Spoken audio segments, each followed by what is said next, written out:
Alright, it's been 102 days. Let's just see if I can even remember how to do this. Hey, what's going on, everybody? Justin here, and it has been quite some time since my last video. 102 days to be exact. And I think before that one there was about a 2-month hiatus as well in between those videos. So overall 2022 has just not been like a stellar year for content on the channel, but I've been really feeling about just doing more videos lately. Not really sure like how that comes about and why it goes, why it comes, whatever. But yeah, we're just gonna start off with some softballs, like my TBR, a little TBR for the month of October here, and maybe a book haul coming up and some stuff like that, just to get the ball rolling, whatever, get some momentum going. And then hopefully, I say this every other video, get some momentum and just kind of consistency going on. But let's just go ahead and get started with 5 books that I want to read in the month of October.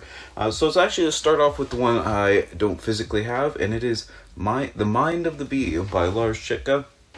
And I have seen this book kind of circulating on like entomology circles and stuff quite a bit this year, and I've read I think 2 books on bees so far, and obviously a lot of the insect books and nature books that I read, they're obviously as the primary pollinators on the planet, they're covered quite extensively, but a lot of the time it's dealing with like colony collapse disorder, which unfortunately has been really hitting honeybees and stuff pretty hard recently.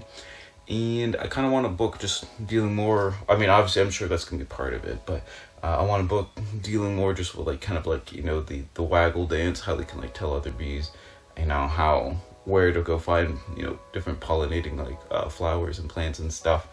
Things like that, which I assume this book is going to deal with. Just kind of what are they actually thinking? How do they come about making decisions? Stuff like that. I think it's going to be really cool to have a book focused just solely on that aspect of bees. Alright, so another nature book that I want to read is Golden Wings and Hairy Toes: Encounters with New England's Most Imperiled Wildlife by Todd McLeish. And this is, I'm trash for books that are basically just essays on different, each chapter or essay, whatever, is just like focusing on a different animal or plant or something. The reason I got this one, obviously, I live in northern Maine, so anything kind of like New England or northeastern or whatever, I'm just gonna like pick up. I found this at I found this one at a used bookstore, maybe like a year or 2 ago. But like some of the, actually I might as well just list the animals here. We got North Atlantic right whale, ringed bog hunter, and that's the main reason I picked up the book when I saw the ringed bog hunter is actually a type of dragonfly, and dragonfly is one of my favorite, definitely my favorite insect, definitely like probably getting the top 3 of my favorite animals and stuff. And it's like kind of a rare endangered it's dragonfly in New England. There's a couple different bog hunters. I don't know if it's the ringed bog hunter or there's like 2 others like in Maine. But anyways, I saw that and I was like, I definitely got to pick it up just so I can read the chapter on dragonflies. Bicknell's thrush, the northern red-bellied cooter, sandplain gerardia, Indiana bat, Atlantic salmon, roseate tern, Jessup's milk vetch, which is interesting because that's a plant. Short-nosed sturgeon, Canada lynx, Carner blue, golden-winged warbler, and American burying beetle. So it's got a kind of a cool selection to animals, mammals, birds, insects, a plant, things like that. So I think that's actually really cool. And like I said, I'm just trash for any kind of just like a little collection of just like nature essays and whatnot. So definitely looking forward to this one. Next up we have 2 history books. The first one is a Greek history, and I guess they're both classical, and I guess I say Greek, even though this probably would have been during Eratosthenes. I'm trying to think. I think that was during Roman times, yeah, because it would have been like Roman Egypt. But anyways, Circumference by Nicholas Nicastro, Eratosthenes and the Ancient Quest to Measure the Globe. Eratosthenes was like the head librarian at the Library of Alexandria, of all places, like, the greatest library probably that ever existed.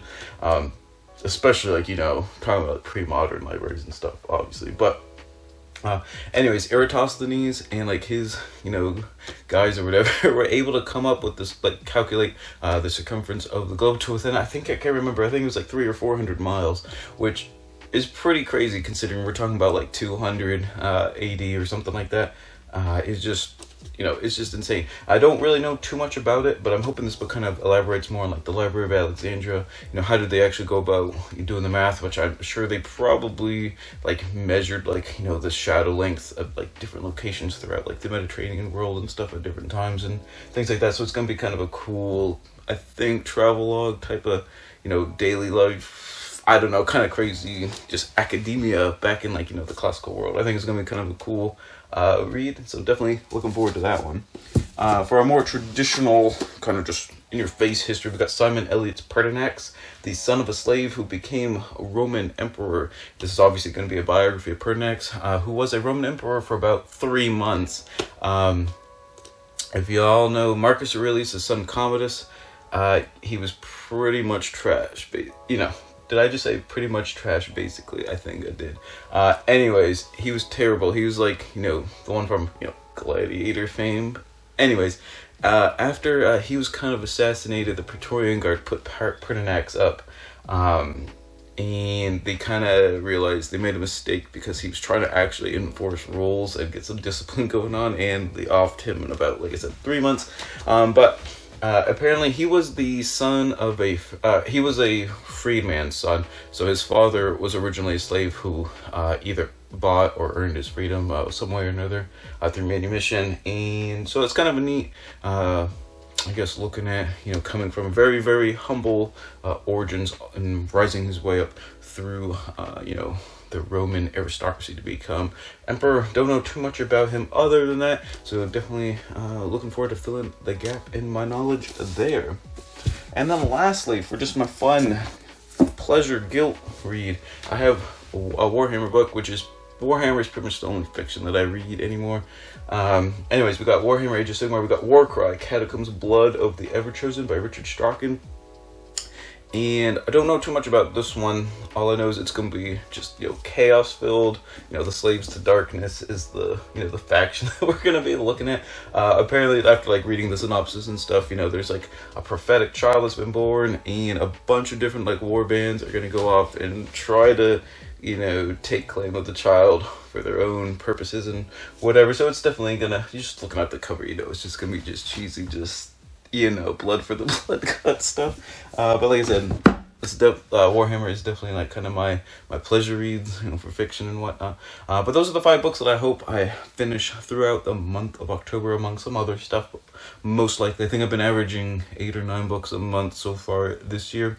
But anyways, let me know what your favorite book that you're looking forward to in the month of October is. I'm always on the lookout for good books, especially if it's, natural history, or I guess natural history and regular history is the 2, main genres that I read. But anyways, leave some comments down below. Thank you so much for watching, and hopefully I'll see you in another video in hopefully not 102 days. Later. Oh, did I just say later to end it instead of read victoriously? That's literally how rusty I am. But anyways, whatever you end up reading this month, read victoriously.